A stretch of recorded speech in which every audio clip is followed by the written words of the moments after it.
Y'all doing this afternoon? Yes. The vice chairman is helping me out, reminding me it's about time to start.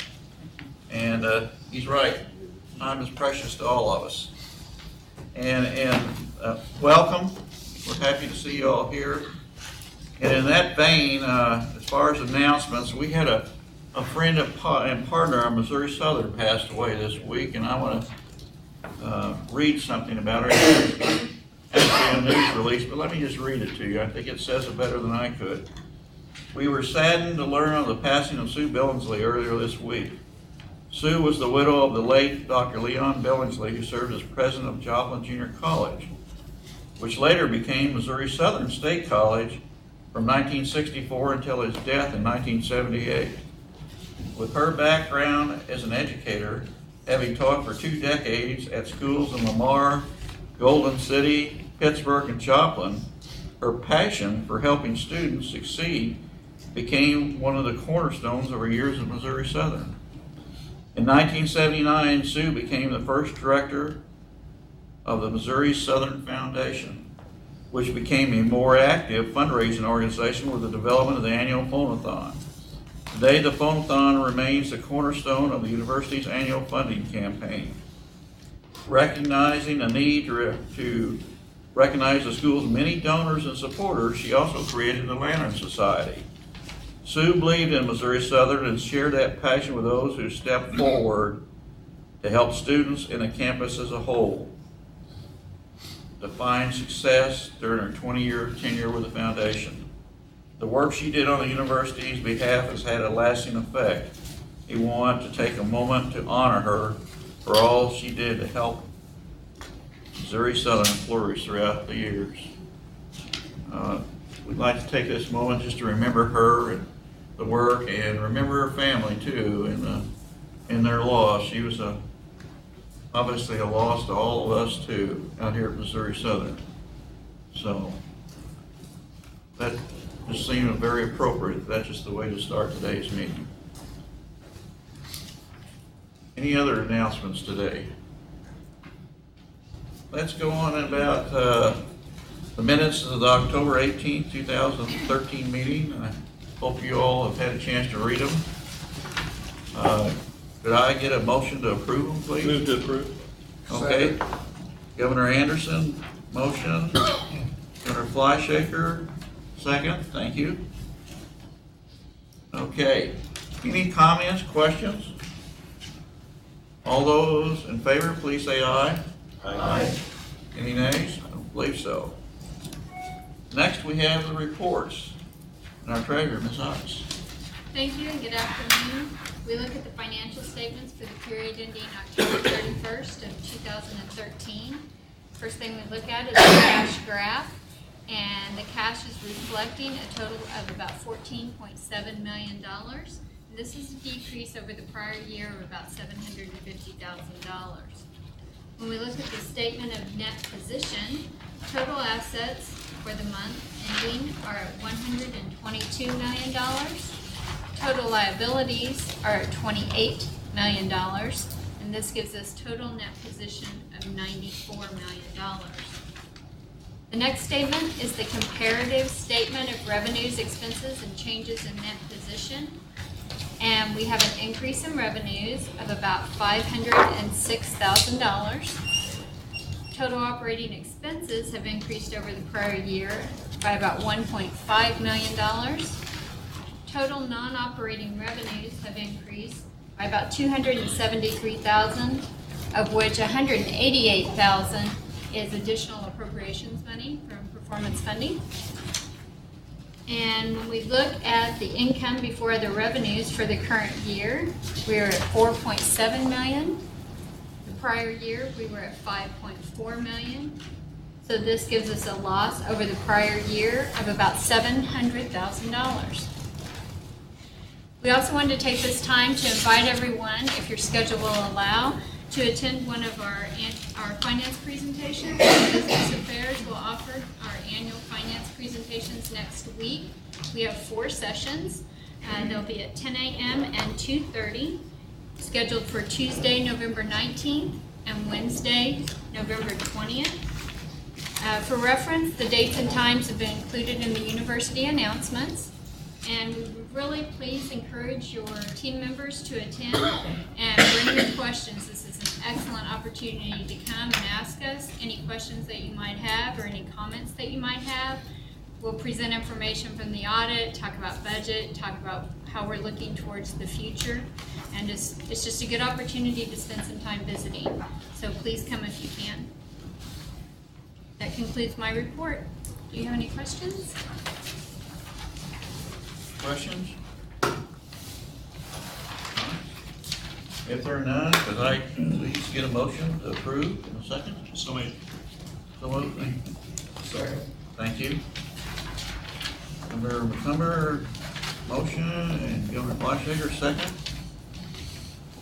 Any comments before we vote? All those in favor, please say aye. Aye. I think we got all ayes. Is there any nays?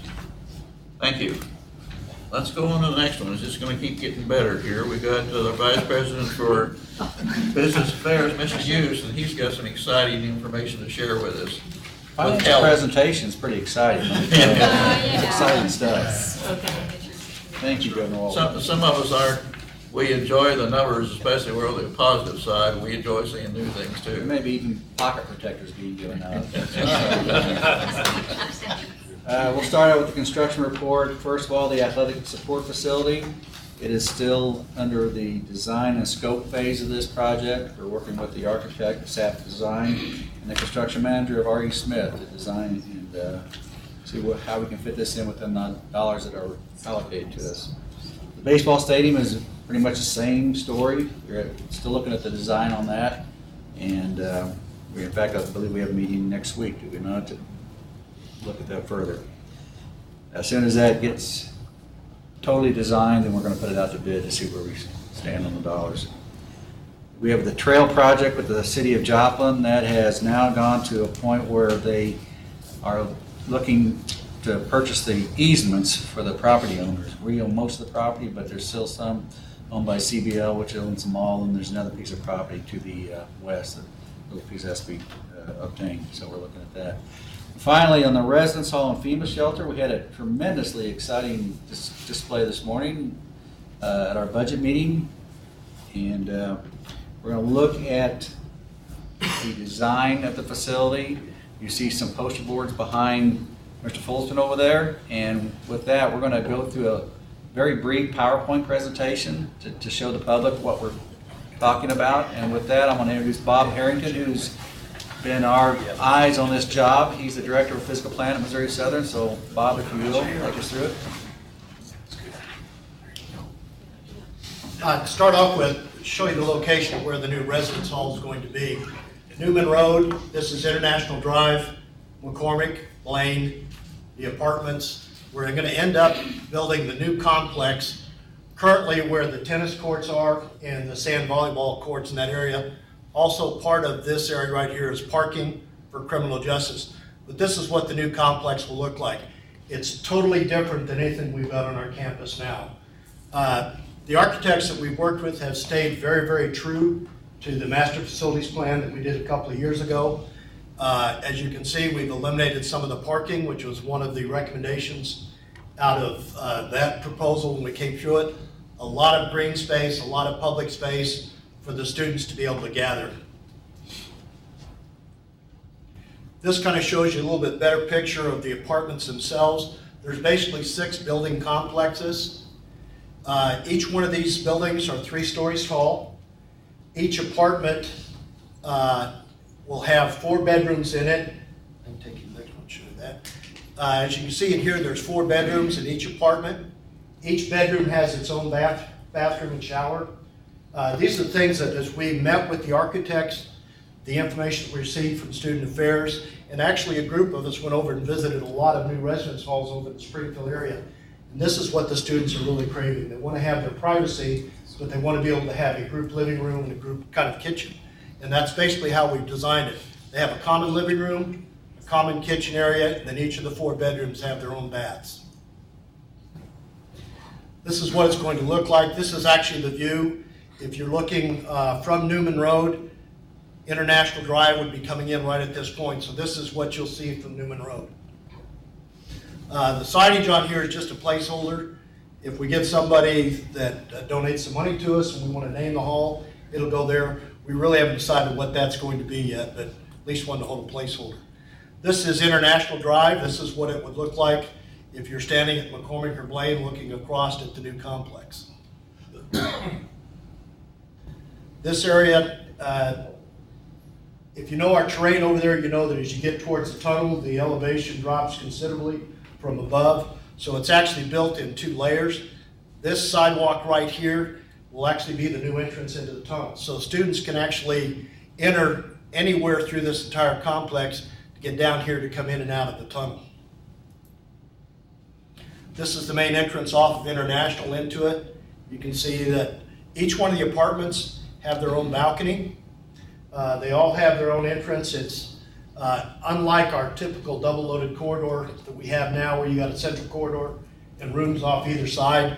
These are much more like an apartment building or a motel where you have a walkway out in front and private entrances into each one of the apartments. This shows a fountain. That's the architect. They love to put those kind of things in there. We're not putting a fountain in there. Actually, this will probably be a planter.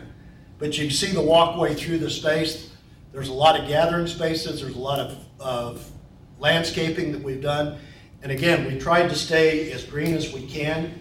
All of the design characteristics we're putting into the building are basically LEED characteristics. We're not going for LEED certification, but we're using a lot of those design guidelines throughout this facility.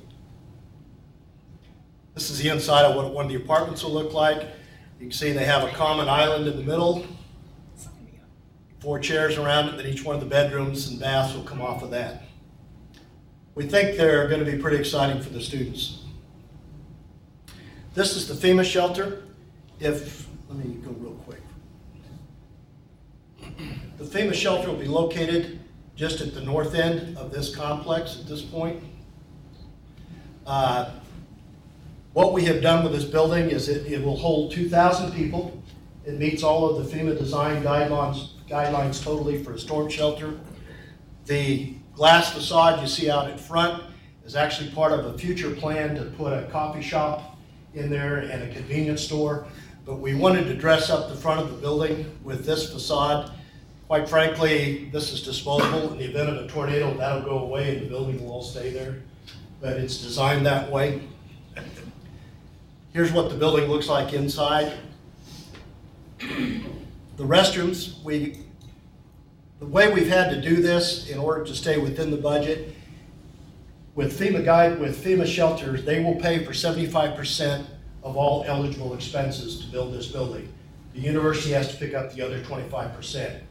Anything that is not considered eligible or necessary for the shelter itself all falls back on us as our cost. So what we've done is we've basically stripped it down as much as we can. We will complete the bathrooms simply because FEMA would only allow us to have 2 stools and a sink with the men's restroom and 2 stools and a sink in the men's restroom. That's obviously not going to be enough if we want to use this facility for anything other than that. And the last thing I wanted to do was to build this shelter, decide to put in the additional bathrooms, and have to start cutting the floor up to put in new sewer lines. So we've made the decision at this point that we will actually complete the bathrooms. We're going to add HVAC to the system so that we've got heating and cooling. FEMA only requires this shelter to be ventilated. It doesn't have to have heating and cooling, it just has to be ventilated. So we've added that. We've upgraded the electrical system so that we can use this for other functions. You can see the offices. This is the coffee shop area, convenience store, and some offices. These will not be built initially. Our staff will go back and build these at a later date, but what we need to do is to make sure that we have the space accounted for, because again, we have to have 11,500 square feet clear space available to meet the FEMA requirements, be able to put 2,000 people in here. So what we did is we designed it so we know how to put it in there in the future, but again, these will not be built when the shelter itself is built. The only thing we'll actually finish off is going to be the restrooms. Can I answer any questions? Well, Yes, sir. someone may not know when you use the term LEED and LEED certification. You want to kind of tell them what that means? LEED certification, there's 4 levels of LEED certification. Basically what it is that you're designing to the highest level of energy efficiency that you can, that you're using all of the green techniques that are possible to do that. To actually apply for LEED certification is a very expensive process because of the documentation. But virtually every architect anymore uses all of the LEED guidelines. They design to those guidelines because they make sense. And it makes your building far more efficient. Thank you. Also, I mentioned too, there's 2 other things they're using. One, we're using a construction manager, which will help us save money. The other thing they did, where they did the engineering and architectural and look at the construction, they did something called value engineering. Value engineering, somebody can probably provide a bit better explanation of it, is going and trying to get the best quality for the least cost. So we're not only trying to take care of our students, but we're trying to use our resources wisely. And that we've done that value engineering involved with this too. Richard mentioned the construction manager. One of the real advantages that we've had with this facility is that having the construction manager, you basically have the contractor sitting at the table with the architect during the design process. So instead of the architect just designing something that really looks nice and is really pretty, and then the contractor say, yeah, but you really can't do that, or it's going to be very expensive, they work together through this process, and we actually end up with the best of both worlds. We've got a very efficient building that's designed so that it is the least expensive to build to get that level of quality. So we think it's going to be a very nice facility for our students. Thank you. Thank you. Any other questions for Bob? Now that we've got that, Governor McConnell is actually the chairman of the Budget Audit Committee, and when I ask him to speak now, he's got some proposals to share with us. Thank you, Mr. Chairman. The Budget and Audit Committee did meet this morning at 10:30, and I just want to thank staff for the quality of presentation that we had this morning. It was very in-depth and very informative, I know, to everybody in attendance. As such, on behalf of the Budget and Audit Committee, I have 3 motions to make in accordance with this. The first motion reads as follows: authorize the administration to issue a combined 2014 bond issue, which will allow for the refunding of the outstanding Series 2000 bond issue and provide new money of $14 million independent of cost of issuance to be deposited into the project fund for construction of a new residence hall. So that's the motion for the first Okay. item. Any comments or questions about that first proposal? I'll make it second. Okay. Comes forward from the committee, so it's a motion, and Governor Anderson in a nice way is reminding me that that's of that, and also he's the second. Thank you very much. No comments? Are we prepared to vote then? All those in favor, please say aye. Aye. Any nays? Motion passes. Thank you.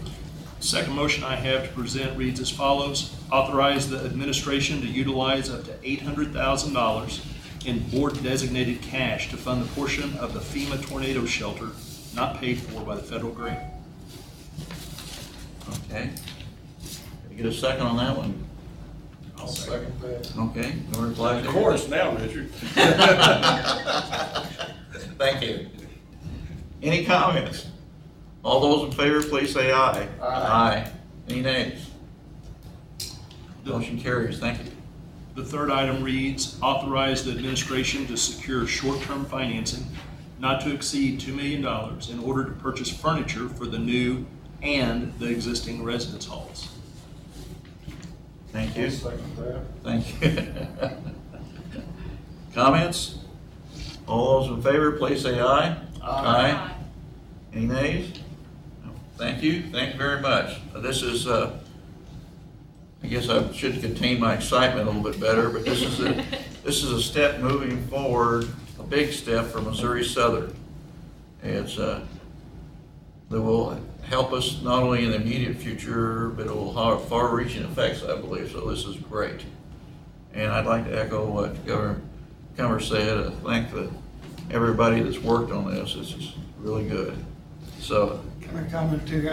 I'd like to thank Bob and his group for how hard they have worked on this, and Rob, Jeff, the others, driving the cost down where it is now, around $180 a square foot is a ridiculously low number. That's a number that we haven't seen in higher education construction in a long time. So that's a terrific job, no doubt about that. And a comment to the board on making the investment of the $800,000 is that we're going to save that back in what construction costs would have cost had we not gone through the process that we just went through. And there's often the question what you do with cash, but making a capital investment that will come back to us to generate operating revenues through new students. Now we're learning in the Financial Stability Committee that we get more money, more revenue from tuition than we do from the state. It's very important to make these investments. So over the next couple of years, we're going to reap the harvest of this investment. So thank you very much for doing that. Thank you for the comments. Next, we've got somebody who's always got something going on, our athletic director, Dr. Jared Bruggeman. Now notice there, I gave you a title there and you didn't even comment on it. Someday. Were you going through reports? I am done. Oh. Mine will be very brief. I will say that tomorrow we actually have a double header in Pittsburgh. We're playing football at 2 and we have a volleyball match also tomorrow at 6:30 in Pittsburgh. But if you don't want to travel over that way, you can stay here in town and watch our women's basketball at 1 o'clock at home. So just a few things there. As far as athletic department information, you have all the notes in the handout with you, but I want to say that we had one of our football student athletes, Mr. Fortune, was named COSIDA Academic All-District with a 4.0 GPA in biology. He's a starting running back for the football team, and he should be graduating, I believe, in May. So anyway, I want to congratulate him on that. It goes back to the myths that we hear about student athletes and the academics, but a 4.0 GPA in biology is certainly well earned. So we did have a RFP for apparel. BSN has received a contract over Nill Brothers, who was out of Kansas City. I want to thank Nill Brothers and their staff for 3 great years of service in transforming the athletics department from a mixed brand of hodgepodge, Adidas, Under Armour, Nike, you name it, we had it, to the Adidas product that we have. So BSN, though, will be the new provider for uniform and apparel for the athletics department. Incidentally, they are Nike, so we will be transitioning over the next few years as uniforms are cycled through to a Nike product line. Swoosh. That's right. We're not going to be Oregon, though, unless Mr. Knight starts giving us some serious coin. So I want a special thanks to the entire campus community and the local community and national supporters regarding the tragic death of offensive coach Derek Moore. The athletics department and the football players and the coaches and the Moore family appreciated all the thoughts and prayers and well wishes and efforts regarding the grieving process for them. We have received things from all around the country, including an actual paddle that you would use in rowing from a large university up in Michigan, sent to us, and it was said, "Keep on rowing." Things like that were reached out from all around, but certainly the local community, and we did travel up to the funeral Monday of this week, and the family and the friends were very appreciative of us being able to be there and support the family for that. So I do want to thank everybody for the support in that process. Last item I think I have, well, 2 more. Last Saturday we played Lindenwood Belleville, not to be confused with Lindenwood, which is a sister institution of that. We had 1,000 kids, younger children, show up for the All-Star event on Saturday. They had a great time in the Zimmer tent, Touchdown Alley. They got pictures with Rory, which we posted online for them to download and their families to download. Also on Saturday, we had 150 Boy Scouts and their families in attendance who received a gift from the school it was a fundraising accomplishment. I think it was $700 was the amount they had to fundraise for a special cause. If they did, they were able to come to campus, get a tour. We provided a pizza party for them. They were out in the field prior to with the flags and for the national anthem. And also we gave them a keepsake, which all of you have in front of you. It's a Missouri Southern flashlight you can keep in your car. Don't look into it, it's really, really bright. Just learning that from experience. So it's very, very, I was checking out the intensity, and you'll have a dot for about 5 minutes, so don't do that. So anyway, they had a great experience, and so I wanted to relay that. Then the last thing regarding the Lindenwood-Belleville game is our attendance for football this year has been up to 4,871 average attendance, which is an increase over 4,500. And we have not included in that. Historically, we would have played a homecoming. Obviously, this year we canceled that. So that goes to show the interest in the community and surrounding community and what we're doing. Finally, I'll give an athletic facility update that was not covered by Mr. Eust, is that our video board project in Leggett and Platt is continuing. The old scoreboard has been removed. If you go in there, it looks awkward actually, because there's nothing hanging from the center. The existing panels have been installed. 2 sides are on the east and the west. One of them has been installed in Young. The other one, they were not able to install it in the time frame we had, so it'll be installed when they come back. It's very difficult to find 7 days in a facility as used as Leggett and Platt to get anything done. Whether it's sports programs or other events that go in there or academics, it's a highly used building. So we're able to get 4 days earlier, and we'll complete that in the Thanksgiving week. So it should be up and running by December 5th, and we'll have an unveiling, so it's a pretty exciting proposition, and we'll be playing on that. We'll have a doubleheader that evening against Nebraska Kearney. The last thing I would indicate is we have MOSO Trivia Night, and there have been faculty members that have been involved in this. And in addition, we've had Board of Governors and President's Council members and all sorts of groups. So we'd love to have you participate in the MOSO Trivia Night for staff and faculty. It is really what we're addressing and pushing it out there for. Also, you have received a little sticker here.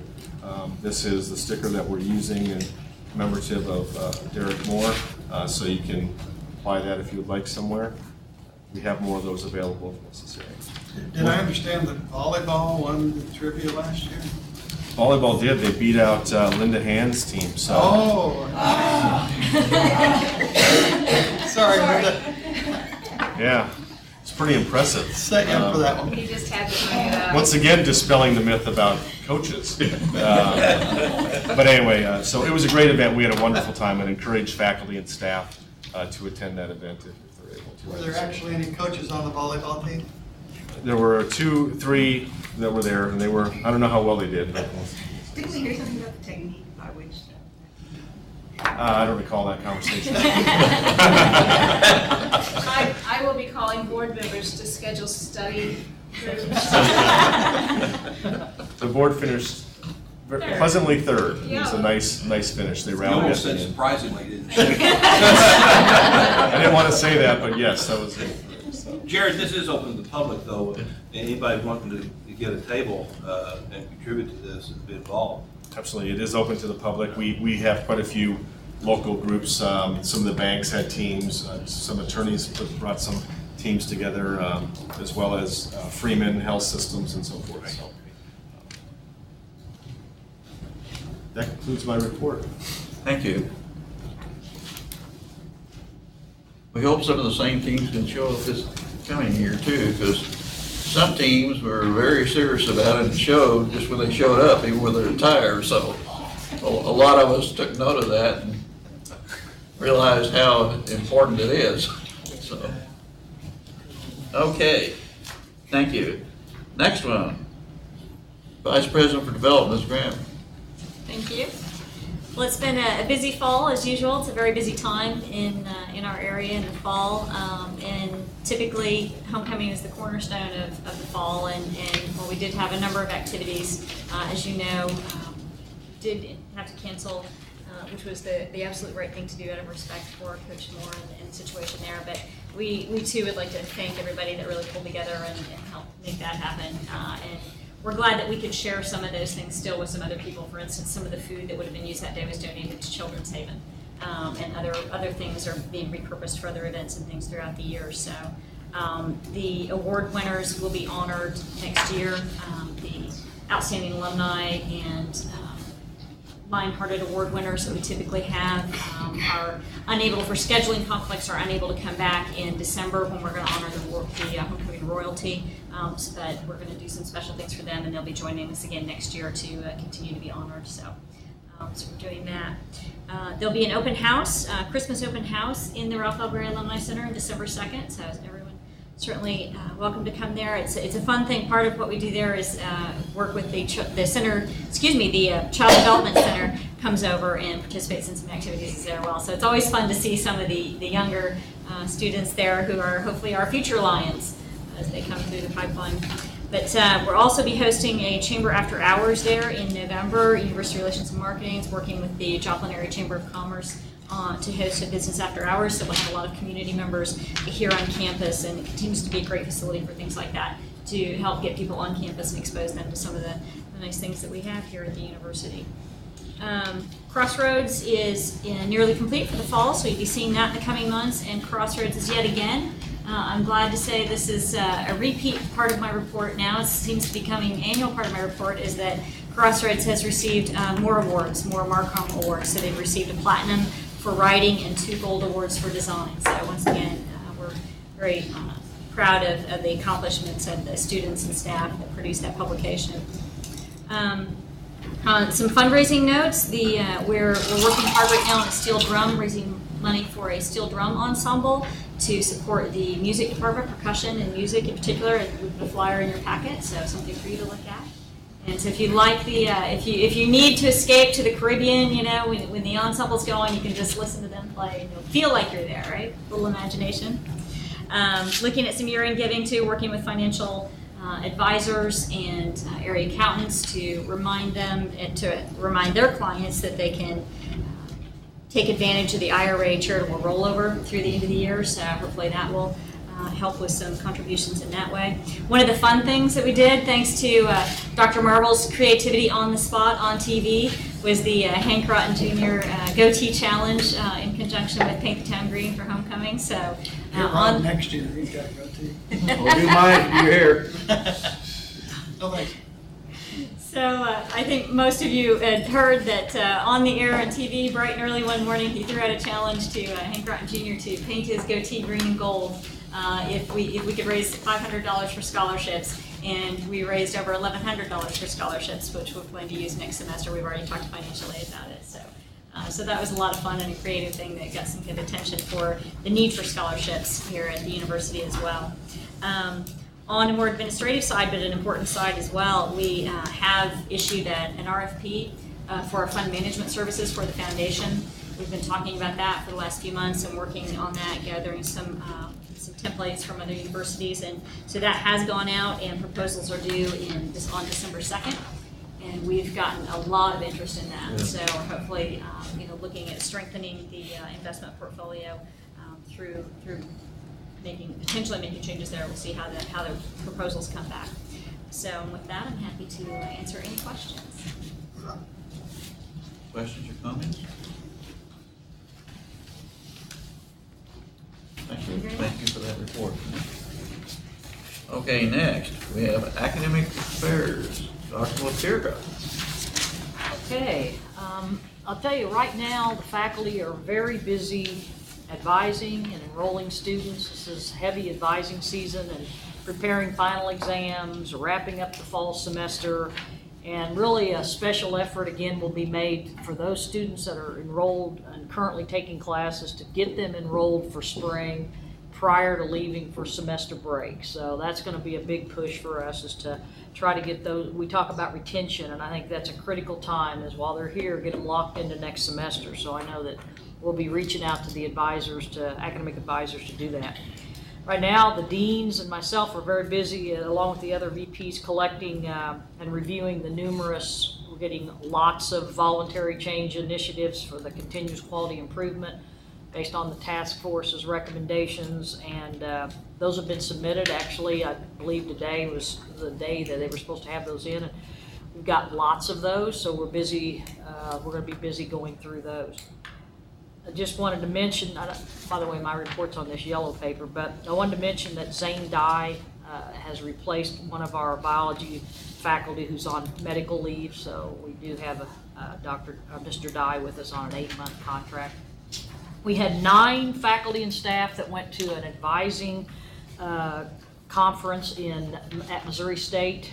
And again, as a result of Noel Levitt's work, reaching out and trying to improve our advising efforts will help with our retention. Some of the other things going on, honors program, I want to mention that they have and will be signing at November 26th an agreement with Crowder, so that those students that are in the Crowder College honors program will have a nice, easy transition to our honors program. We've not had that articulation prior to this. The other thing that honors has done is they've created an alumni group, and that's something too that is going to be really nice, and they're going to use that group to work on a lot of events for them. The International Institute, we're wrapping up the Italy semester, and Tuesday evening will be the last activity, and it'll be the film We Have a Pope, and they're already planning activities for the Turkey semester, which will be fall 2014. The Study Abroad Fair will be Wednesday of this next week. In addition to that, on Wednesday, there also will be a U.S. State Department diplomat speaking at Missouri Southern on internships and careers in the U.S. Department of State. It's been several years since we've had a State Department diplomat on campus. The other thing, agreement we're looking at is Northwest Arkansas Community College is interested in teaming with us. They have a global studies degree, a 2-year global studies degree, and they would like to see if their students could then transfer and get into our international studies degree, 4-year plan.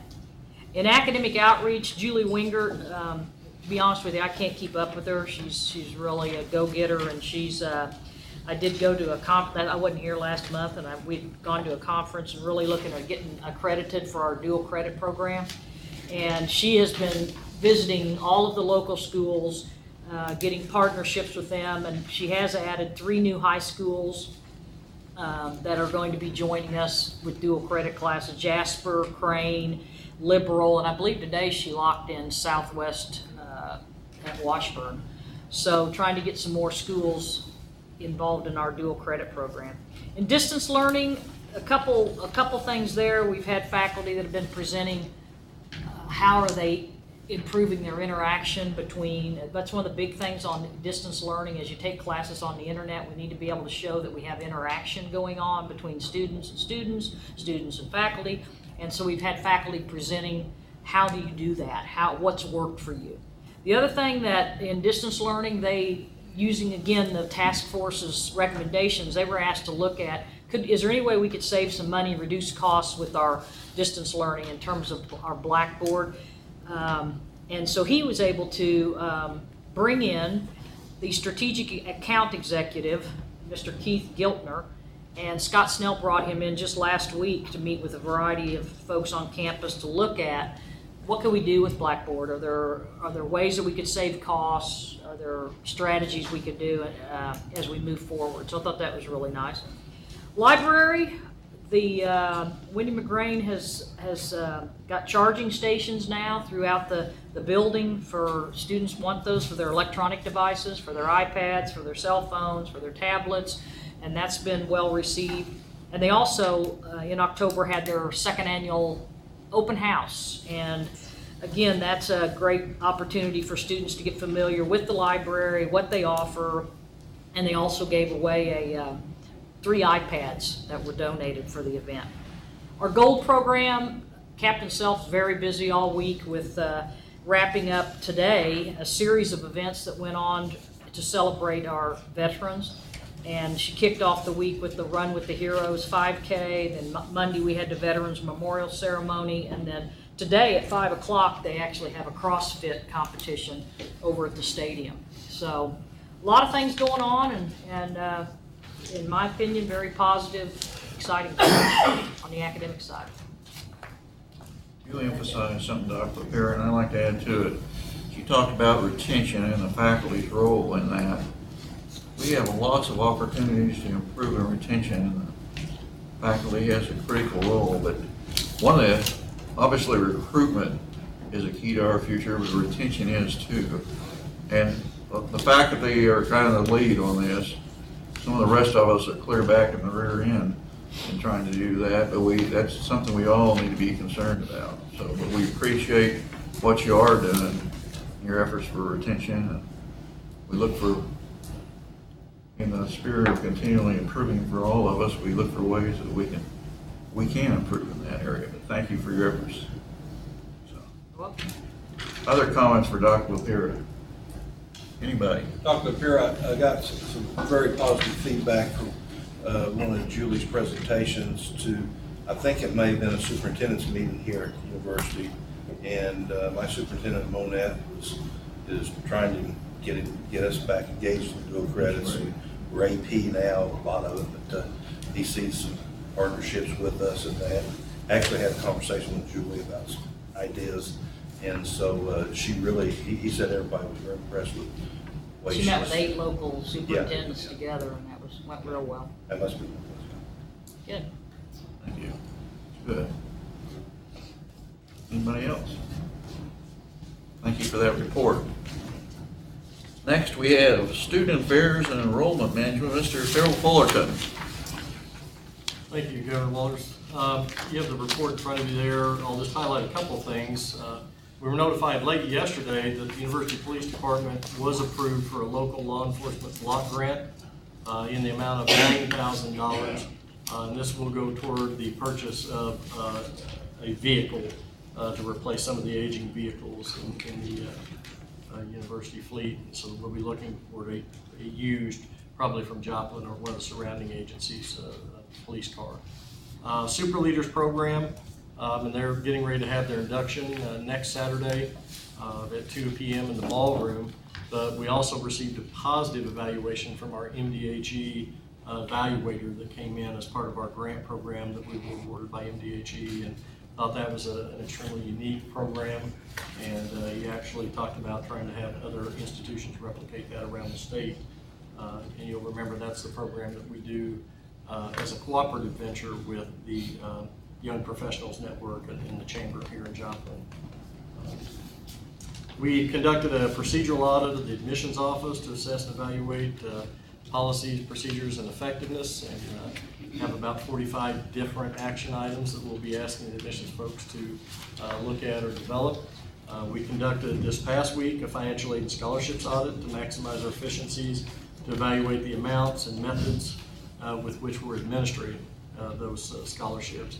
And we were fortunate to have the foundation involved in that, had various faculty members representing department scholarships, and so we came away with, again, another long list of improvements and recommendations and things that we will be bringing forward to the board. First year experience, working with International Studies, hosted a luncheon and book signing. The common read for the University Experience program.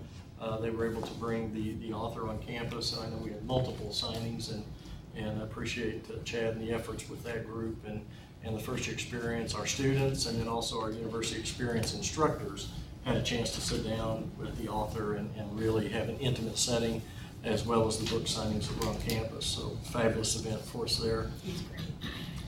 Dr. LaPira has already talked about the priority registration. Yesterday was the day that we the freshmen, 1 credit hour, but we're still considered freshmen, were able to start registering. Everyone else had pre-registered, seniors, juniors, sophomores. Once, probably by Wednesday or Thursday of this next week, we'll be running a list for the faculty and the staff that advised to let them know which one of their advisees have not pre-registered for the spring. And so they'll have lists of those so they can do the outreach before finals to make sure that those individuals are contacted, and we'll be able to access that. In addition to wrapping up the semester and all the things that we have going on, we also want to say thank you to the faculty and the staff. We've had several admissions-related events. Our Future Lions program that was on November 1st, we had over 186 local students in attendance at that. Our Health Professions Discovery Day, which was November 8th, again had well over 160 some odd students. We had well over 100 parents and family members attend.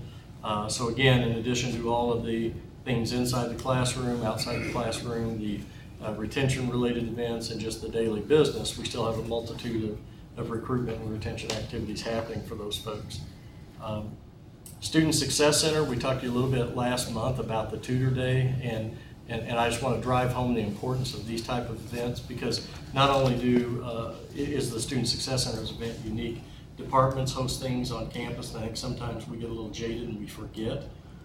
We had on Tutor Day, this is where we bring in the tutors from area high schools, and we had 8 different schools represented, including Springfield, Billings, areas that were a couple hours away.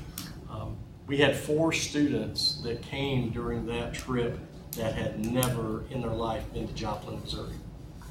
And so I think many times we forget the impact that those campus events, whether it's History Day, Foreign Language Field Day, Tutor Day, can have on students from especially the smaller school districts in the area. So we appreciate that. Safe Halloween. Thank you to all the staff and students that worked that. We had over 375 children in attendance. There were a total of 900 individuals that showed up on Halloween night to get candy and have games in the ballroom. And so we appreciate the support of the university. I will wrap that as my report, unless there are any questions. How much your questions for Doctor? I'm trying to promote everybody today. Mr. Bolton? I just want to clarify, you said, the very first thing you said, you're replacing aging vehicles, or? At least one aging vehicle. All of the vehicles that we have, not aging faculty staff. I just want to make sure. No. I heard aging, and I wasn't sure who we're replacing. You got to read the fine print on the report for that, and page 5. 9,000 won't cover it. Thank you Yeah, exactly. for that clarification. Exactly. Thank you. It becomes more important every year, doesn't it, Pat? Clarify those things. Clarify. If I remember, that effort to secure that money for that vehicle has been a persistent effort going on for some time. It has been, and we actually applied to some of the local grants, and we're not funded for that, and so this was actually a state block grant that we were able to secure this through. So our persistence paid off. Yes, sir. That's great. Thank you. Anybody else? Thank you for that report. Next, we get into the Faculty Senate. Dr. Dworkin. So I want to talk about my favorite thing, my favorite work activity. And I don't get to do it all the time. You would think that maybe my favorite Missouri Southern faculty activity is being in the classroom and seeing those light bulbs go off and have that wonderful feeling of energy in the room. And that is a favorite thing. But I want to talk just a little bit about my other favorite thing to do as a faculty member, which is to be involved in a search committee. And I think it just ties in with a lot of themes that people have already been speaking to. So this is an extremely busy time of the year. It's busy with, finishing up in our courses and encouraging students not to drop even though they're in trouble, and encouraging students to maybe wake up if they haven't woken up yet. So it's a really maybe stressful but exciting time of the year in terms of our classrooms. We're definitely dealing with enrollment a lot, and that's taking up a lot of time. Definitely want to focus on that. So that's maybe not a favorite thing for me, but it takes up a lot of time at this time of year, just making sure that all our advisors enroll. But the other thing that happens in some departments at this time of year is that we're forming committees and hiring new faculty members. And so I just want to say that is a really extremely satisfying and important process. I've been on several search committees. I've chaired one search committee and been on a couple other committees, and it's really an important focus for this time of year, because it means that we are putting all our efforts into finding and bringing here the most qualified, appropriate people that we can to be in front of our students, to help retain our students and to do what we do, which is to help people find wonderful jobs and become wonderful, civic-minded, enlightened, and more interesting human beings. So, so that's an exciting thing that's happening across campus. So that's, I know that is in process right now, you know, that there have already been some approvals to go out and hire faculty members. So that's definitely one of the things that faculty are thinking about right now and that we're excited about. I also want to say, in terms of general business that Faculty Senate has been doing, we've been making some specific requests from the administration. We've been really pleased with getting pretty swift information back, where we're trying to look into various aspects of things that we're working on, and I really appreciate that kind of communication and just the ability to be doing our job and having the information that we need in order to do that is much appreciated. We had a kind of abbreviated last Faculty Senate meeting because we wanted to end in time for the memorial for Coach Moore. So we didn't get to all the business that we would have gotten to, but two things that we have focused on. I mentioned that we had a very active discussion at the previous Faculty Senate meeting regarding a proposal that would aim to improve the way that we have writing instruction across campus. And so that was an unfinished discussion at Faculty Senate, and then after that we had an additional meeting which was open to staff and other non-senator faculty. And it was really a very good process. There was an excellent participation rate. We heard from everybody that was there, and then the committee took that feedback and made some changes to the proposal. And so I just want to say that, you know, that was kind of a pretty good model of active and engaged give and take and decision making.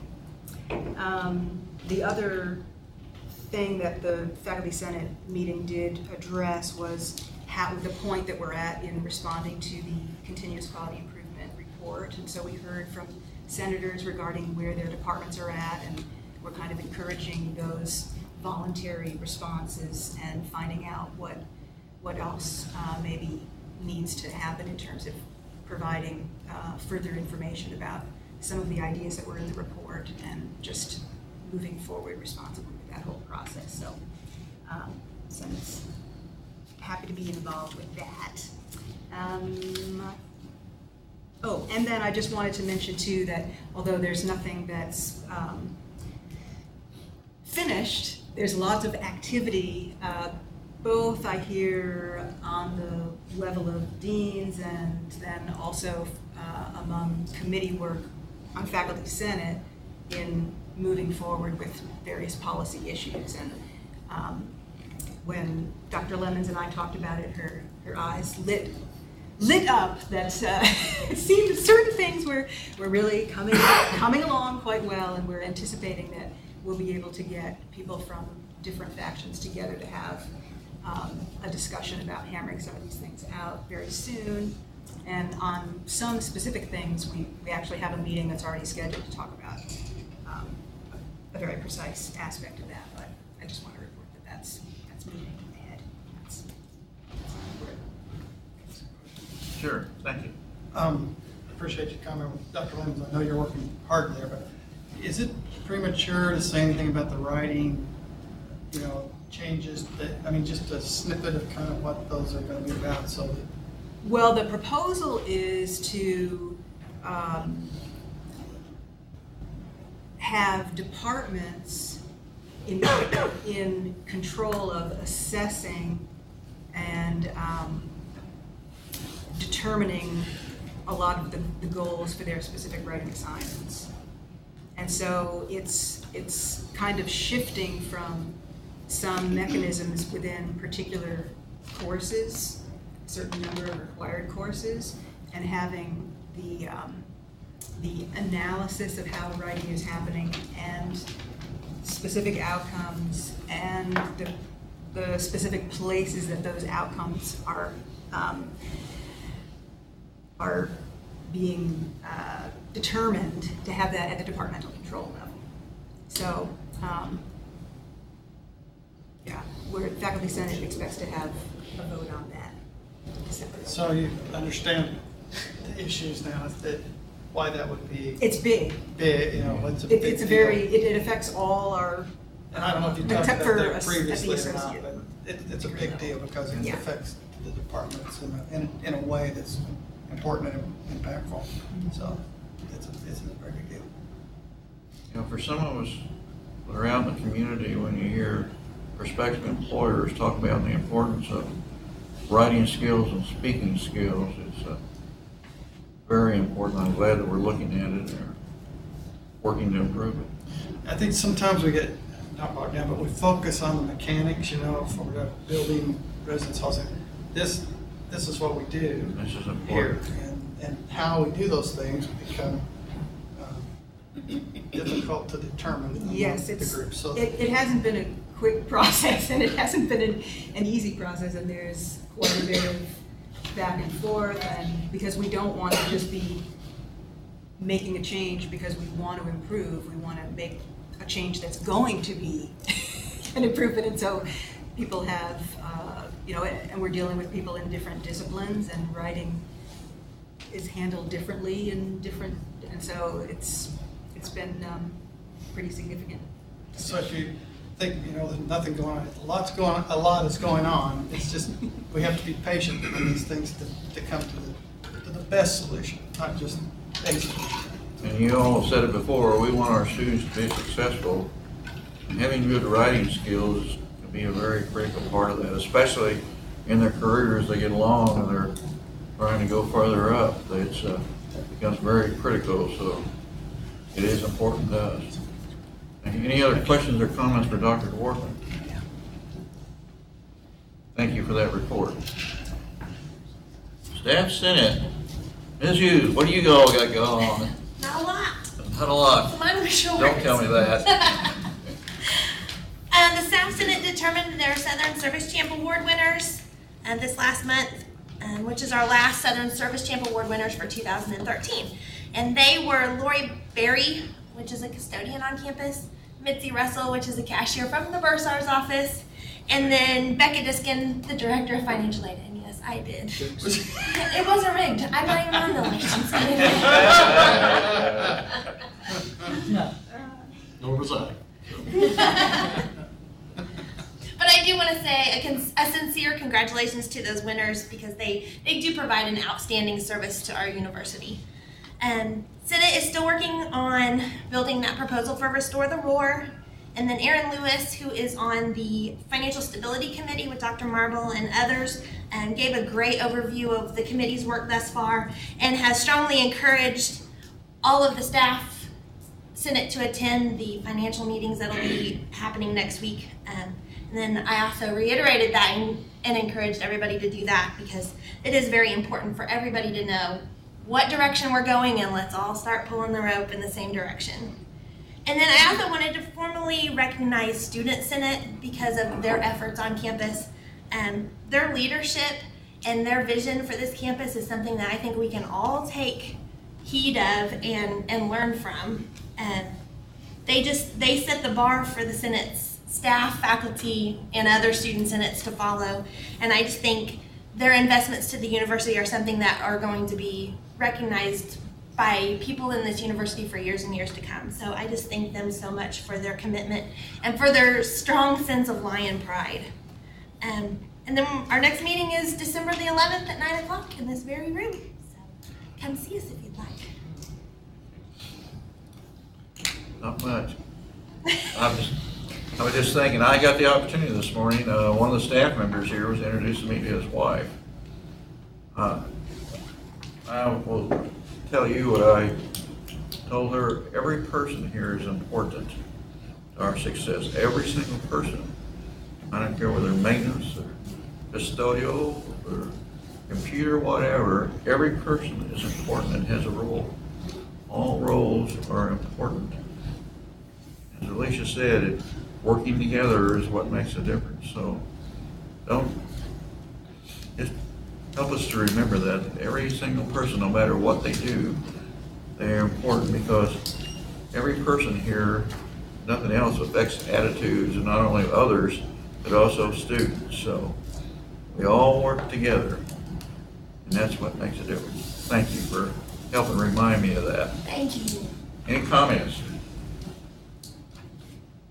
Okay, and I don't see Mr. Triplett here. He is not here. I do have a few comments for him this afternoon, and we talked about it in the Finance Budget Nov Committee prior to this meeting, but one of the projects that Student Senate has approved is a little over $11,000 for benches for display around the campus, so that students and faculty and staff will have places to sit, and they've got groupings, and so they'll be working with Student Affairs and with Fiscal Plant to make that a reality.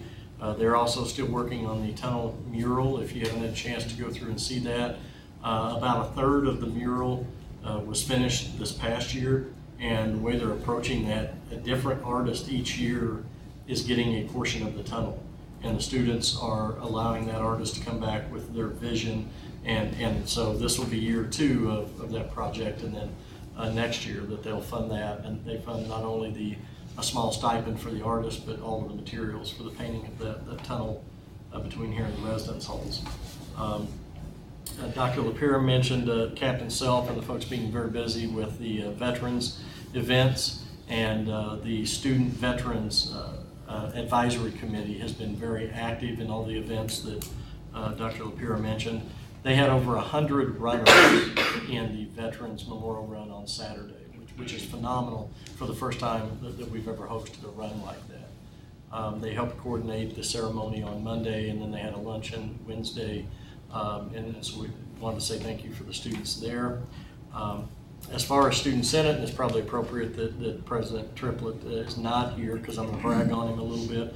Omicron Delta Kappa is the student, it's a leadership fraternity, a national leadership fraternity, and NOAA was inducted into that membership, as was the Senate Treasurer, Ashley Clarkson Tomlinson, was inducted into that last Sunday, and so we do appreciate their efforts, and I echo what Alicia said. They are very impressive. We do put on coat and tie for this group, and for you, the student senators, every time they have a meeting, they are in coat and tie, they're in professional dress, and they do a good job. They keep us honest and on our toes as well, so we do appreciate their efforts. So, thank you. Can I add something? He was talking about, Mr. Fullerton was talking about Mr. Triplett being inducted into the Omicron Delta Kappa. Mr. Fullerton was also inducted into the Omicron Delta Kappa last weekend, so for his leadership skills, so congratulations. Yes, I agree. Thank you for that too. I don't believe you would have mentioned that to us. Probably not. Thank you. We're always happy, and you all are right, both of you. Alicia and you both are our students, are leaders in many ways, and it's great that we have students that are like that. It really is amazing. We'll try to get some of the bios on ODK, the leadership fraternity. The bios of those students are phenomenal. It's amazing to sit there and listen to what these students have already accomplished, and most of them are sophomores, juniors, or seniors, primarily juniors and seniors. But and it's the same thing with the honors convocation and Alpha Chi. When you listen to what these students have accomplished, and they're not even ready to leave here yet, it's really a tribute to what they're doing and what the faculty staff are doing to encourage them to get out and be a part of not just the campus, but the community. Thank you. Thanks to both of you for both of those. Any other comments? Student Senate. Okay, next we got board committees, and Governor Cumber, you've already had a chance to say something. Do you have any more you want to say for budget audit? No, sir, I don't. I think we covered everything. The only other committee that I know hasn't done anything is Dr. Buchanan and I are working on a presidential search committee, and Dr. Buchanan, who is by far the best, the most eloquent in word between the two of us, has a few words to share with you. Don't let her kid you. Okay, thank you. Mr. Walter's been working diligently to populate this presidential search committee, and I believe we are within three constituencies who have yet to name their representative to the committee. We are anticipating that the committee will activate shortly after the holidays, after the first of the year. In the meantime, he and I want to start gathering information for the committee, and one of the strategies we've come up with is to host a couple of meetings on campus, and we have set those dates and times. We'll put this out on the internet next week, but we have reserved the ballroom for Tuesday afternoon, December 3rd at 3 o'clock for an hour, open to anyone from campus who wishes to participate. And then again the next morning, Wednesday, December 4th at 11 o'clock in the ballroom. And those will be focus groups to start providing suggestions and information to the Presidential Search Committee. So we will also next week publicize 3 specific areas that we would like people to give some pre-thought to, and then come to those groups prepared to do some interaction with colleagues and start gathering ideas about how the campus suggests that the search committee proceed, the things that they want the search committee looking for in our president. It won't be like most old trivia night. No, it won't be most. We hope to get some good suggestions, good ideas, move forward, and even have a little fun if we can. So anyway, there'll be more, as Dr. Buchanan said, there'll be more coming out on that. So thank you. Anybody else on board committees? Let's go to our president, Dr. Marbo, who's had a lot going on. So it'll be interesting what he has to share with us today. Thank you, Governor Walter. I'll be very brief because I know we have a lot to cover in the agenda. First, I guess, deal with the elephant in the room, certainly. That was the tragic loss of Coach Moore. Last week, it was very difficult news to receive. We had to make some decisions based upon the occurrence, and frankly, I was just overwhelmed at how the campus responded in such a supportive way.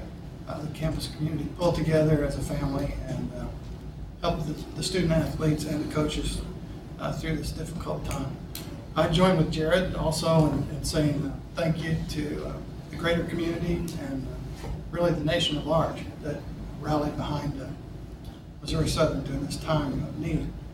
But I'd also take a second to apologize to all those folks who had made plans for homecoming and had put in a lot of work, and under circumstances we had to cancel the events. I know it was an inconvenience for a lot of people, folks that traveled a long ways, and we just didn't think there was another decision that could be made at the time. I'd also like to take a second to thank the folks that were around that night, helping the President's Council. Each one of you were invaluable. I appreciate your help so very, very much. Cassie Mathis and Justin Maskus working all night and day and morning and the whole day. And the coaches and counselors as we move through that very tough period of time.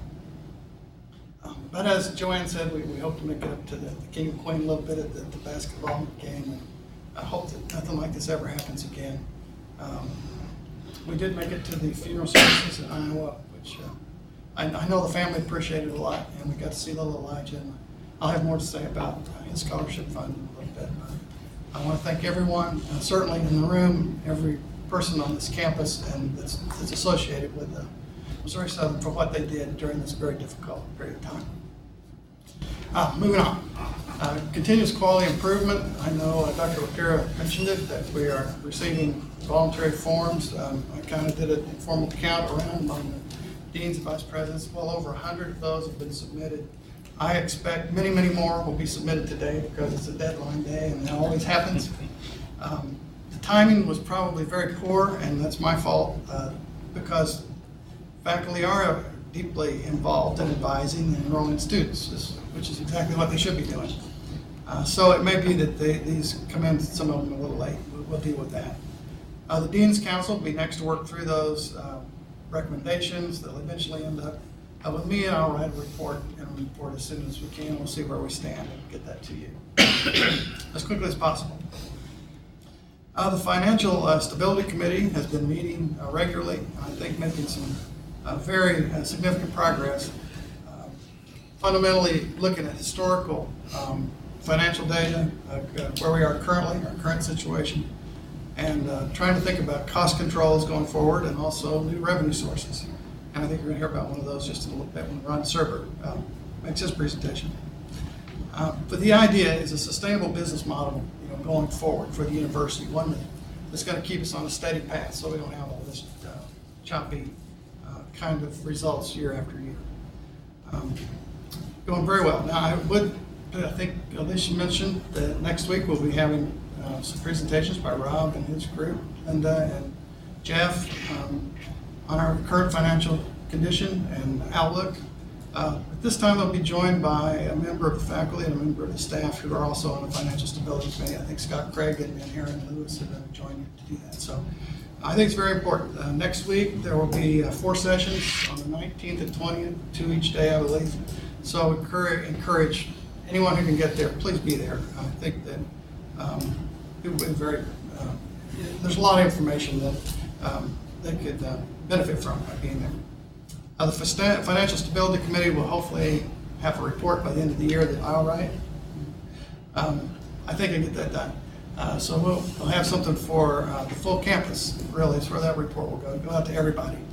What we've been able to discover, what we think we know at this point, and where we may be headed. So it's kind of a mid-year update on where we are. What do we know about the state budget? At this point, Governor Walter and I went to a meeting I think I told you about last month, that Governor Nixon has a higher education conference every year. We did attend the meeting. We heard from the governor that he intends to increase funding next year.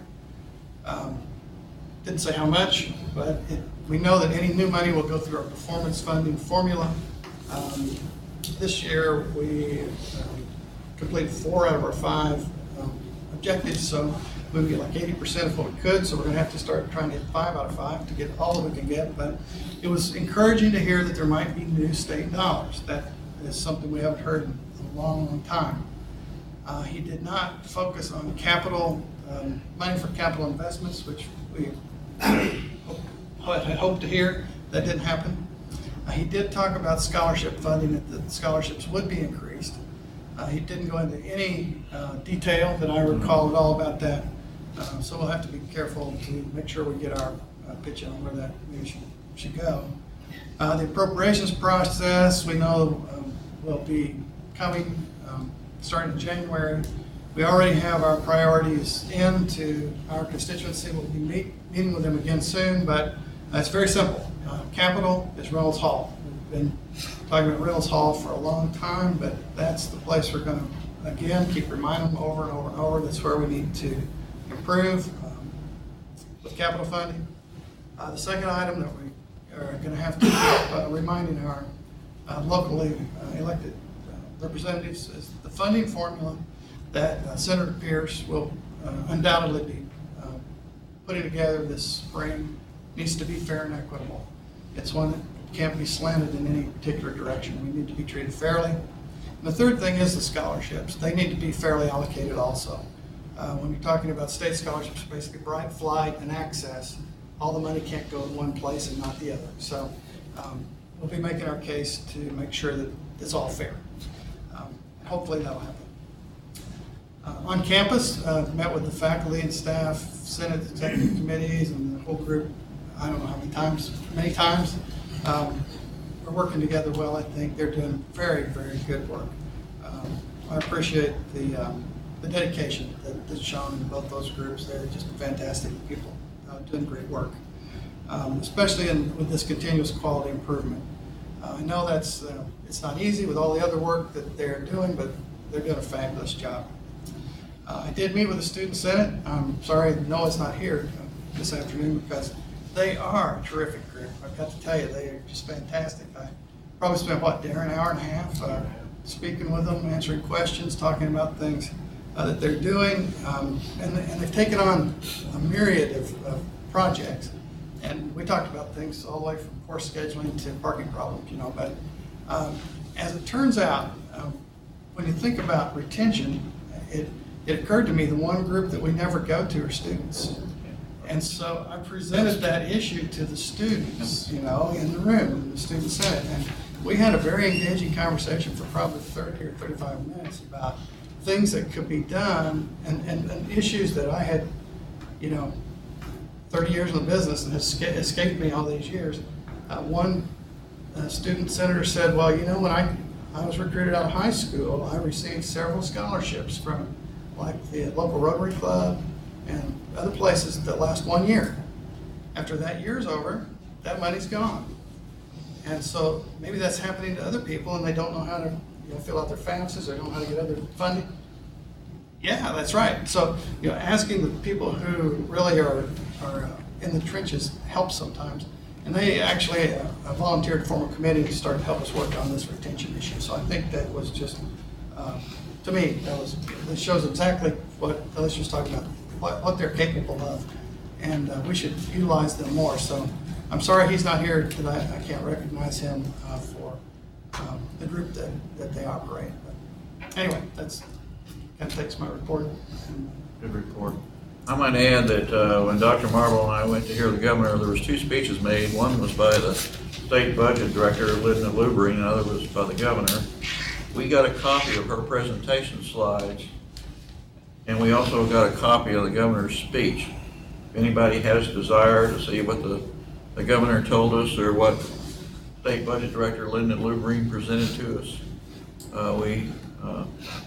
we have them there at the president's office. So I might also add something that he add on in my simple way, sometimes backward, is sharing information is another key. The more the people throughout the whole campus understand what's going on, the better off we all are. And I'm glad to hear about the different times when we are sharing information, because there's 2 things. One is that we all know how our operation works right now. And the second thing is, I'm looking at Dr. Dworkin, where we're going in the future, our vision. And she had mentioned that to me last time we met. I'm going to keep talking about, I would like for us to have what I call a shared vision, where we, all of us, as much as possible, not only know what our operation is like, but also know where we, as a university, all of us together are going in the future. So we're headed the right direction, and that's great. So anyway, the next we have it's under old business, but we have a proposal from Dr. LaPira on the Faculty Senate International Studies Committee. Yes, it's under old business. Last spring, if you'll recall, we had a whole packet of the Committee on Committees, the Faculty Senate Committee, had gone through and looked at every Faculty Senate committee, the structure, the makeup, the purpose, and one that got pulled was the International Studies Committee, and it was basically language. And we cleaned up the language. In fact, we did it back when Dr. Speck was here. But I believe what happened, it all got approved at our level, but I think we changed we didn't have a meeting. Something happened there in the late spring, and we didn't get a chance to bring it back through. So kind of old business. That committee has been meeting, and it was just a matter of getting it back through the board. And it's been sent out. Hopefully all the governors have had a chance to look at it. And so, are there any questions, first of all, for Dr. LaPira? Can I get a motion and a second to approve this? I'll make the motion. Okay, Governor Ewing, thank you. How about a second here? Second. Thank you, Governor Anderson. Okay. One more chance to make comments. All those in favor, please say aye. Aye. Aye. Any nays? Thank you. Next, we have an item that Dr. Marble is going to talk to us about, consideration of a foundation memorandum of understanding. Yes, I believe the MOU was in your packet that it's been worked on for a considerable amount of time now. Joanne, is that correct? That's Would that be accurate? That would be accurate. And we have, it's been through the foundation, approved at that level. It's, I'm sure you've read it. It's an agreement that we need to have because they are legally two separate entities, the university and the foundation. There needs to be some memorandum of understanding. And in my view, this one lays it out very clearly, very well. So we recommend that you approve it. So moved. Second. Okay.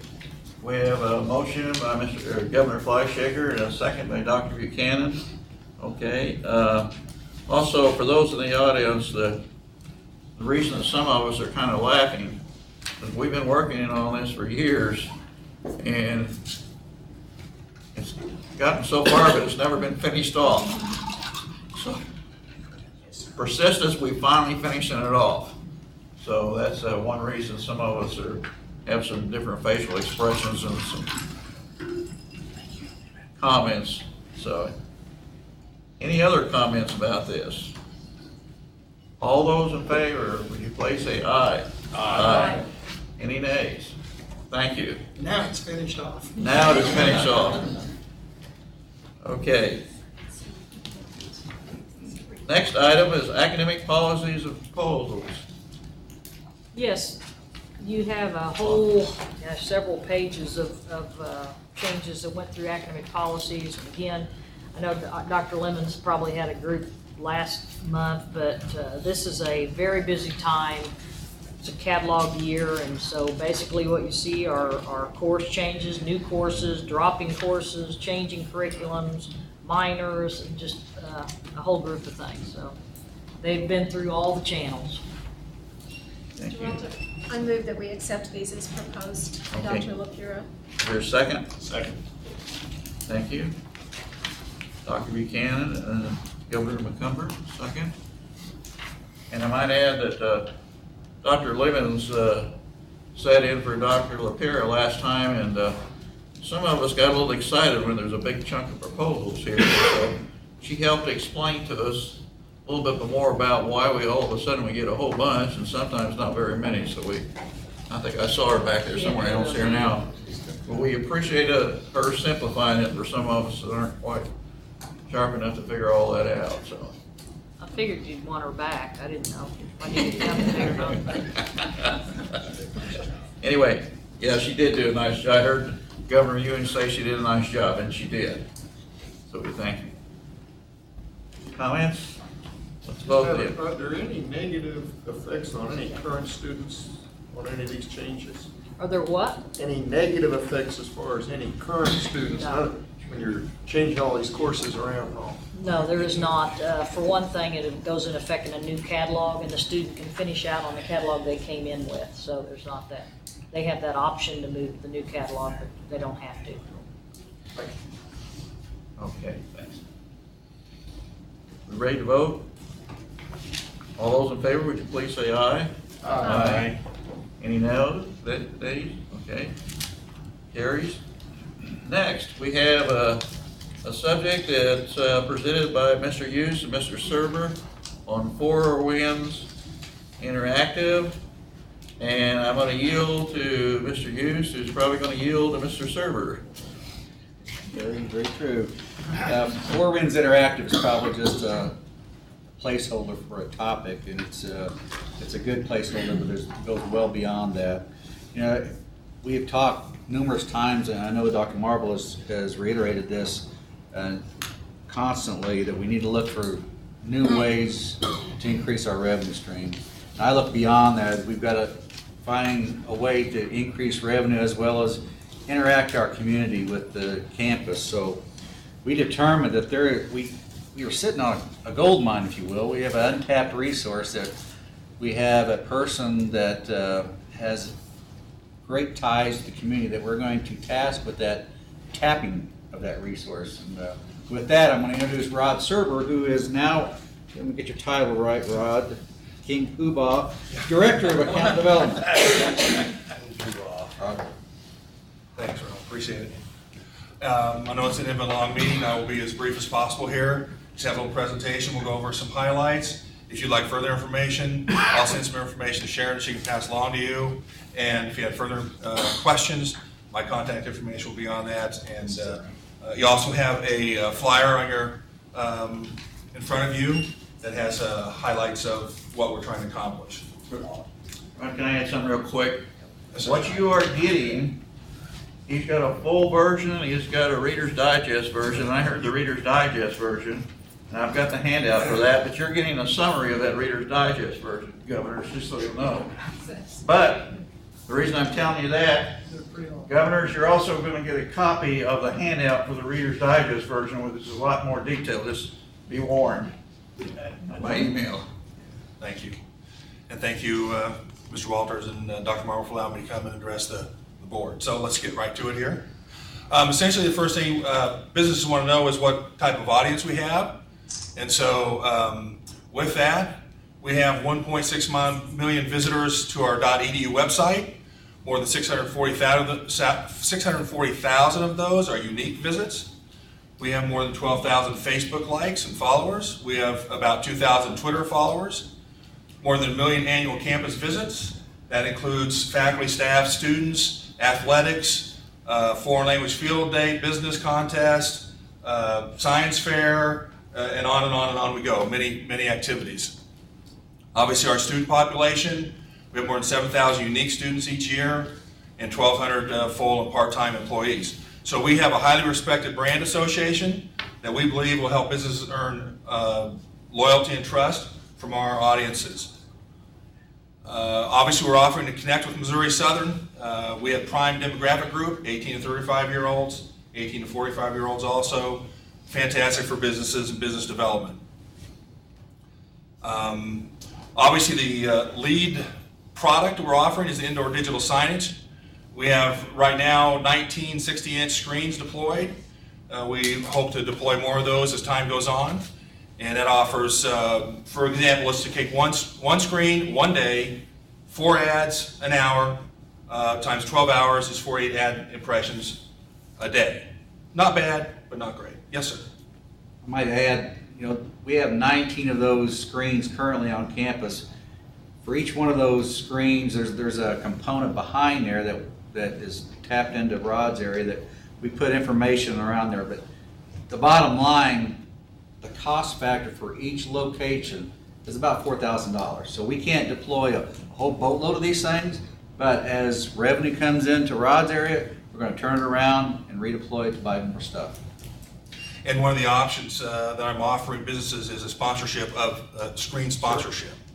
So hopefully we'll be able to, I'm confident we will be able to get screen sponsors that will have their names out there 24/7, 365. So we're excited about that. So we offer 48 ad impressions for one screen. So that doesn't sound like a whole lot for an advertiser, but when you add it up, 19 screens one day, that's 912 ad impressions. Times 5 days a week is 4,500 ad impressions. That is an impressive number for any advertiser. And obviously we have community leaders that will, our students will eventually be community leaders, and our faculty and staff employees are also involved in other community activities and are community leaders in many respects. We have opportunities on the calendar events across the top there where it says Follow Missouri Southern on Twitter. When we redesigned the calendar events, we built in some potential promotion spots. That is one. The Follow Southern is one ad location, banner ad. This is another ad location. When you click on an event, you go inside. This offers another advertising location. We have price points built in that we've developed for each of these areas. We have the employee newsletter that's distributed to all employees, supporters, and alumni. It goes to some alumni right now. We hope to expand that and continue to build that out. It has the ability to feature billboard and video, animation, internet links. We can put a QR code on an ad that somebody could drive their customers to their specific location, campaign or something. A lot of flexibility with these platforms. And obviously advertisers can speak directly to our highly educated and brand loyal audience. New interactive campus map that we just purchased a platform for, and Cassie's group is working on the design of it. We're really excited about this. We right now have a PDF. This will be an interactive campus map. You click on a building, it'll pop up. It'll have images of the building interior or specific meeting rooms, videos, and lots of other possibilities. It's going to be real popular among visitors and I mean, even some people on campus are trying to find a room or something. It will be much easier to find that location. So this is just an example. We don't know exactly what the design will look like, but we'll have some component, either a banner, maybe some subcategories down here, or at least a side promotional spot as well.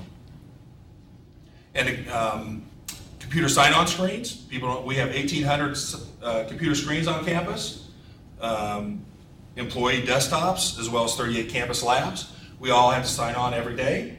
This is an opportunity for a business to get in front of us at least once, but if, like most of us, we sign on multiple times a day, so someone could have an opportunity to share their message in their products or services.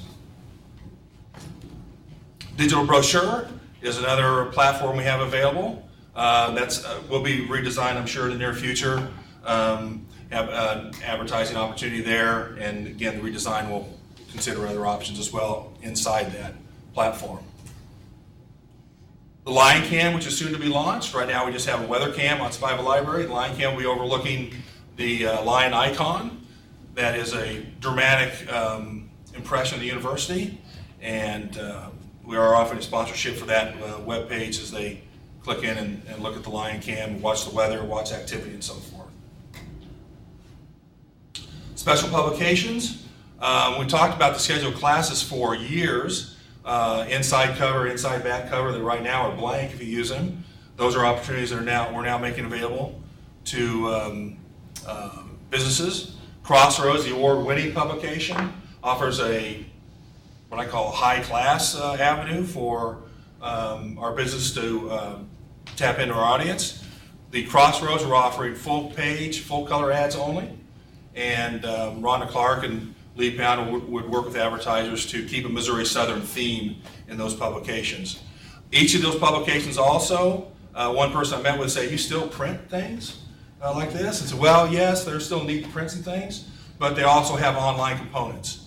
So the scheduled classes has an online component where students go, and also the Crossroads has an online component that has a flip page view a digital view of the magazine.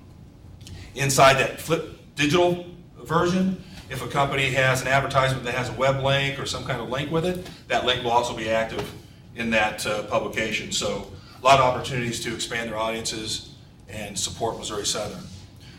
That is my contact information.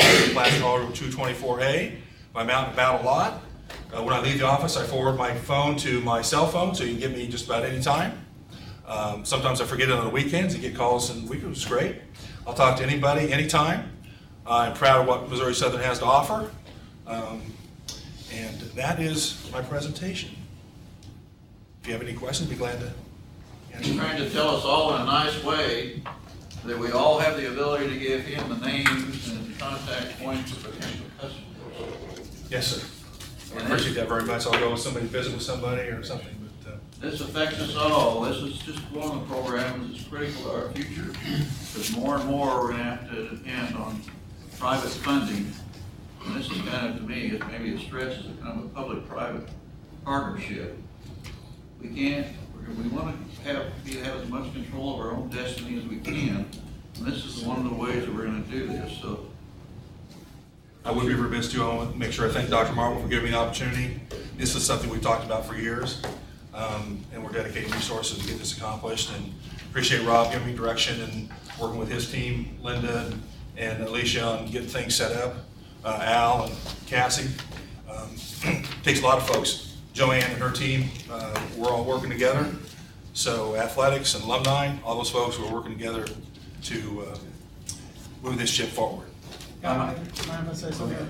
I've said it privately, but I'd say it publicly. I don't know anybody that could hit the ground running and made this happen faster than Rod has done. And we just owe you a great round of applause, I think, and for what you're doing. Appreciate it.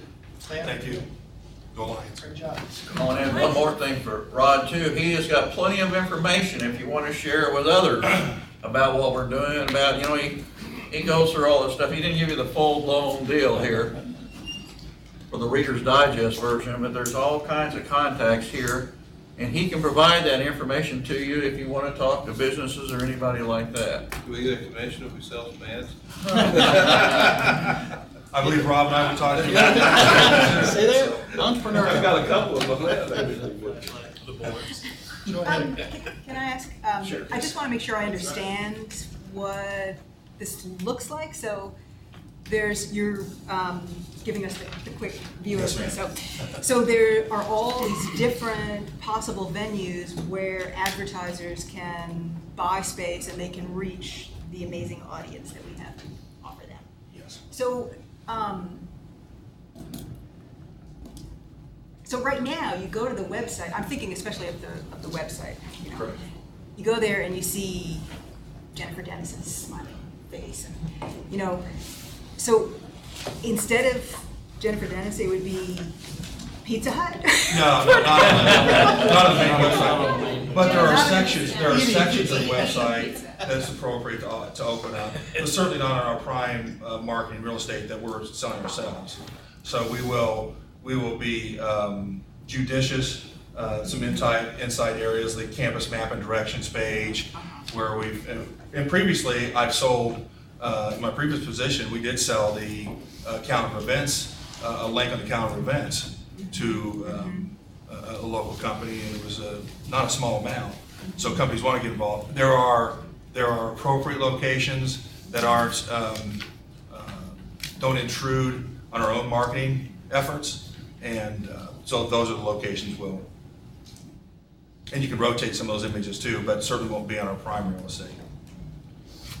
But I remember as an old newspaper person, and I know years, and I was a journalist, and you never saw advertising on the front page. That was sacrilegious. But I noticed in Joplin Globe they have 2 spots. Yeah. So It's kind of changing, the culture of how life that changes. works is changing, so. And did you hear Governor Buchanan's suggestion, maybe Jennifer Dennis at Pizza Hut? Yeah. Well, Mr. Chairman, perhaps Mr. Serber could work something out, licensing agreement with Home Depot, and the faculty could wear Home Depot t-shirts. Little aprons. a Home Depot day or something. Well, we will see. We don't know what the future holds, but it'll nothing else that's going to be interesting. So, yes, sir. Rod, like you'd be able to, for instance, your items in the business department, you'd go after a different clientele to advertise in that department than you would probably in social sciences. You target different potential advertisers. Certainly has options. This system, we can put information on a specific screen, in a specific building, in a specific floor. It has all kinds of possibilities. Again, video, static, animation, all kinds of things. And Albert Stadler's IT group has been more than happy to help make those possible. It's Cassie's design group doing a great job. So I can think of in the business department having potential employers absolutely advertise their company for potential interest. Yeah. Be a pretty good asset. And I'm working with Nicole Brown on some of her career fair activities and trying to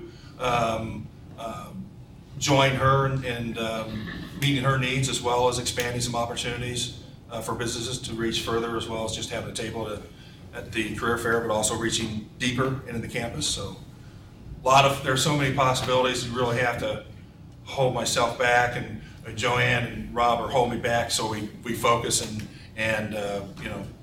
because there's so many opportunities, it's ridiculous how many things we could be doing. But one inch at a time. We're not holding back too much. No, they're not holding back, no, but focusing, I would say focus.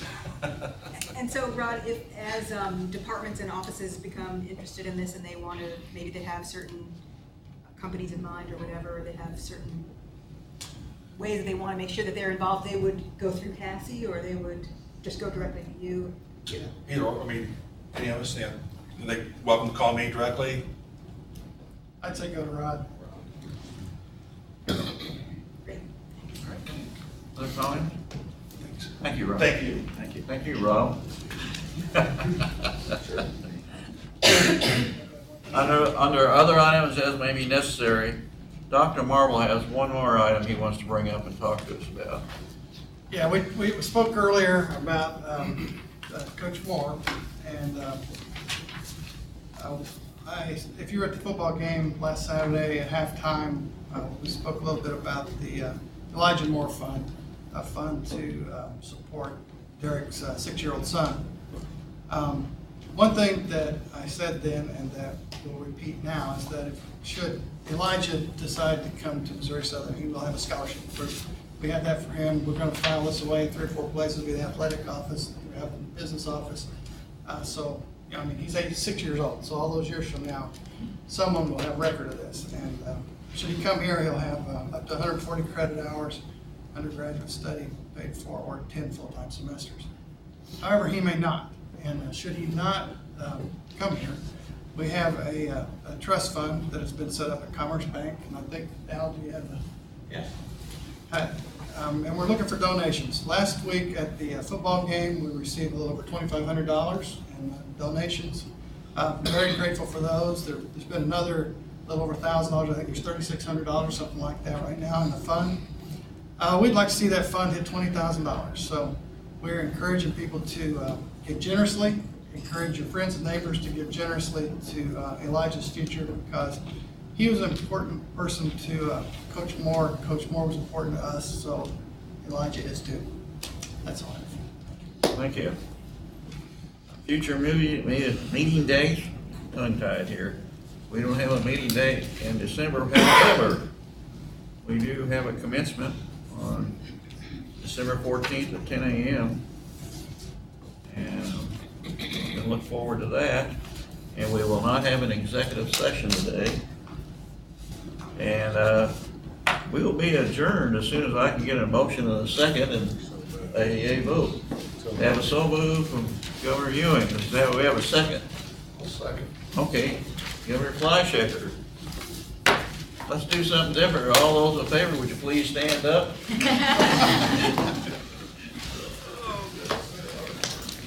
Thank you very much. Thanks for coming to the meeting today. I forgot to point out our honors newsletter, first time ever. Go ahead. No, there you go. You got it sitting there. First one ever. Mike Holford. Here, take mine. I'll tell you why. He's got a short. It's gonna be in the